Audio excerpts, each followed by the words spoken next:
Before introducing my girlfriend to my parents for the first time, I gently suggested she dress a little conservatively for the occasion. She immediately bristled and said, "Don't be strange. I'll wear whatever I feel like wearing.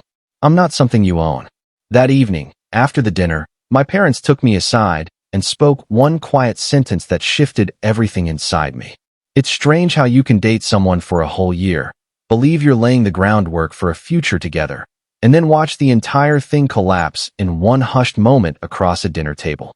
That moment arrived on a Saturday evening, the very first time my girlfriend Megan would sit down with my mom and dad. I wasn't anxious exactly, but I was alert. Alert to the fact that the world I came from and the world she lived in were almost opposites, and we were about to discover whether those two worlds could ever share the same space. My parents are uncomplicated in the most honorable way. My father worked 40 years as a master carpenter, a man whose promise is unbreakable and whose handshake seals any deal. My mother spent her career as a nurse. They are gentle, honest, and fiercely old school. They value courtesy, modesty, and the quiet pride that comes from living decently. Their house isn't a stage for drama or showy displays. It's a sanctuary of peace. Megan was the opposite of peace. She was a storm of selfies, brand deals, and constant content creation, an aspiring lifestyle influencer who seemed to be performing for an unseen crowd every waking second. Our relationship had always been a careful balancing act between my reserved, private nature and her loud, exhibitionist one. I tolerated it because I thought I loved her, because I convinced myself that the softer person she became when the ring light was off was the authentic version. I was mistaken. A few days before the dinner, I tried to bring up the clothing topic as delicately as possible. I knew one wrong word would set her off. One night while she was browsing fashion sites, I said casually, "Hey, about Saturday, my folks are pretty traditional. That navy dress you wore to my office party last year would be ideal. You looked amazing in it." It was a suggestion wrapped in praise, gentle, harmless, reasonable. Her response was anything but gentle. She slammed the laptop shut, eyes blazing with that familiar righteous fury. "Wait, are you actually trying to control what I wear right now?" "No, Megan, I'm just giving you a heads up about my parents. First impressions matter to them. I want them to focus on you, not the outfit." "They will see me," she shot back, jumping to her feet. "All of me. I'm not going to hide who I am and dress like some repressed schoolteacher just to make your conservative parents comfortable. Stop being creepy. I wear what I want. I'm not your possession." And just like that, a simple, courteous request became an attack on her independence, an entire feminist manifesto against my alleged attempt to dominate her. I didn't fight back. I didn't raise my voice. I just felt a heavy wave of disappointment settle in my chest. I already knew the evening was doomed. She arrived at my place that Saturday dressed not for a family dinner, but for a nightclub takeover. A skin-tight black vinyl dress with a neckline that dropped almost to her waist and a slit that climbed to the top of her thigh. It was less clothing and more ammunition. "What do you think?" she asked, chin lifted in open challenge. I said nothing. I simply grabbed my keys and opened the door. The dinner was torture stretched across 3 agonizing hours. The instant we stepped into my parents' house, the warmth in the air seemed to evaporate. My mother, normally the most welcoming soul alive, faltered for half a second when she saw Megan, then forced the same gracious smile she'd give any guest. My father offered a slow, measured nod, his expression giving away nothing. They never commented on the dress. They were far too polite for that. But their quiet disapproval hung over the table like smoke. Megan sensed it immediately, and instead of softening or trying to connect, she doubled down. She was loud, brash, and monopolized every conversation with tales of sponsored parties and online drama. She kept pulling out her phone, snapping photos right there at the table, completely blind to the distress on my mother's face. At one point, she burst into a sharp laugh while scrolling. "Oh my gosh, you guys have to see this," she said, thrusting her screen toward us. "Look at this girl trying way too hard. So thirsty." My father, who had been silent most of the night, spoke for the first time, low, calm, immovable. "We have a rule in this home, young lady. We don't tear other people down while we're breaking bread together." Megan stared at him, genuinely stunned, as if no one in her entire life had ever set a boundary with her. She let out a short, dismissive snort, rolled her eyes, and went right back to her phone. I sat there burning with a cold, controlled anger. She wasn't merely embarrassing me anymore. She was deliberately insulting the two people who raised me, in their own home, simply to prove she answered to no one. The ride back was dead silent. She fumed that my parents were rude and judgmental. I was so repulsed I couldn't form words. I dropped her at the apartment, told her I was going back to help my parents clean up, and left her standing on the curb. She slammed the car door hard enough to rattle the windows. When I returned to my parents' house, the forced politeness was gone. Mom was attacking a pan in the sink like it had personally offended her. Dad sat in his old leather chair, staring at the cold fireplace. I started apologizing immediately. "Mom, Dad, I'm so sorry. I never thought she would." Dad lifted one hand to silence me. He and Mom led me into the little study, closed the door, and my father looked me straight in the eye.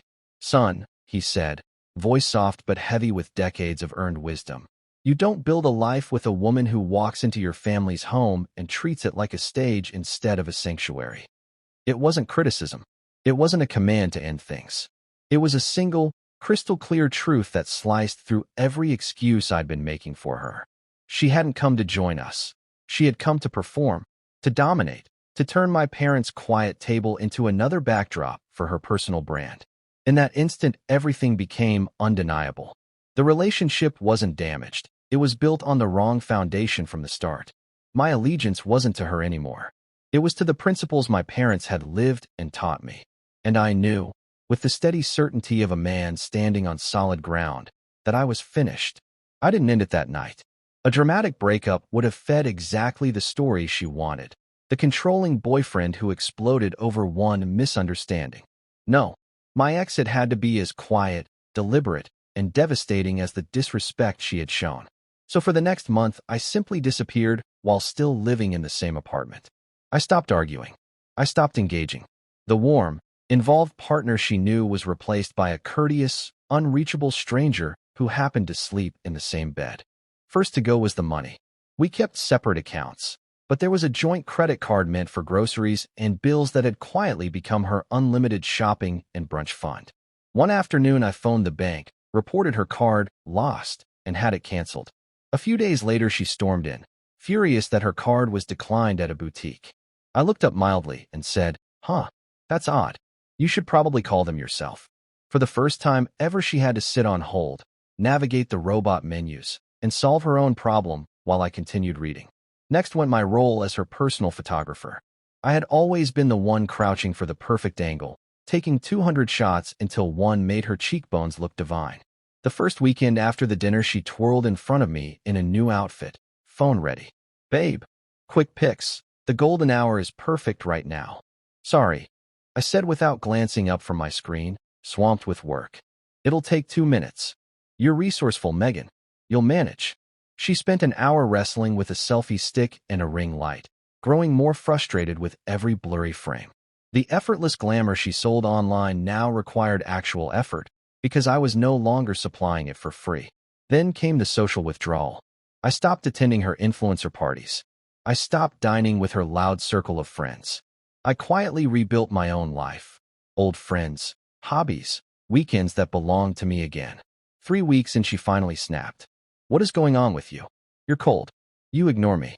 You won't help with anything. Is this still about that dumb dinner?" "I'm simply reevaluating where I invest my time and energy," I answered evenly. "So I'm not worth your time anymore?" she asked, voice trembling with self-pity. "You showed me exactly what you value that night," I said. "Your image, your freedom to do whatever you want, no matter who it hurts. I'm just following your example and putting myself first." The killing blow was the house. Our lease ended in 8 weeks, and for months we had talked about buying a place together, a place I would pay for almost entirely. One evening she came home and found me at the table studying floor plans. Hope flashed across her face. "Is that our house?" "No," I said, looking up calmly. "It's mine. I'm not renewing this lease. I close on the new place next month. You have 30 days to find somewhere else." That was when the magnitude finally hit her. This wasn't a lover's quarrel.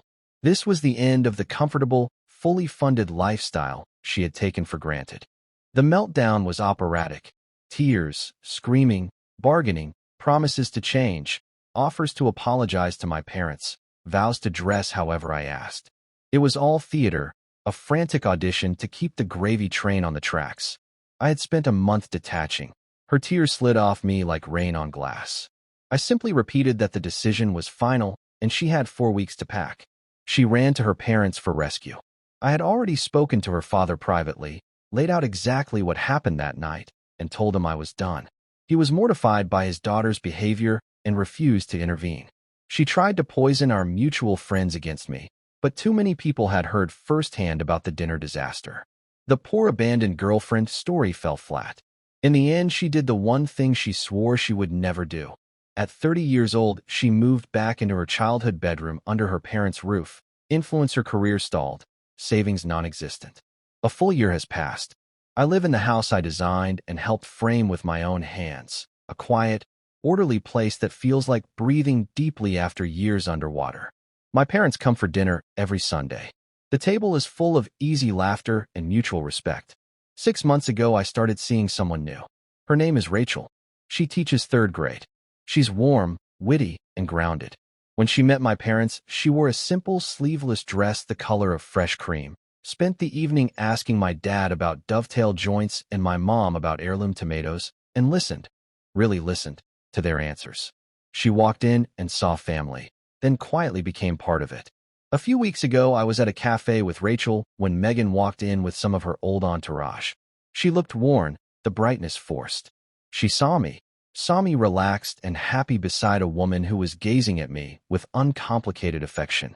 She saw the life she could have shared, the one she had mocked as dull and repressive. For one heartbeat, her practiced smile cracked, and raw regret flickered across her face. Then she turned and left without buying anything. My father's single sentence that night didn't just open my eyes. It handed me my life back. It taught me that some differences aren't fixable personality quirks. They are foundational cracks. You can't raise a house that will stand for 50 years on a foundation that was never meant to hold weight. She wanted to be the perpetual main character, and she got her wish. The only problem is, when everyone who truly matters walks out of the theater, the spotlight feels a lot colder.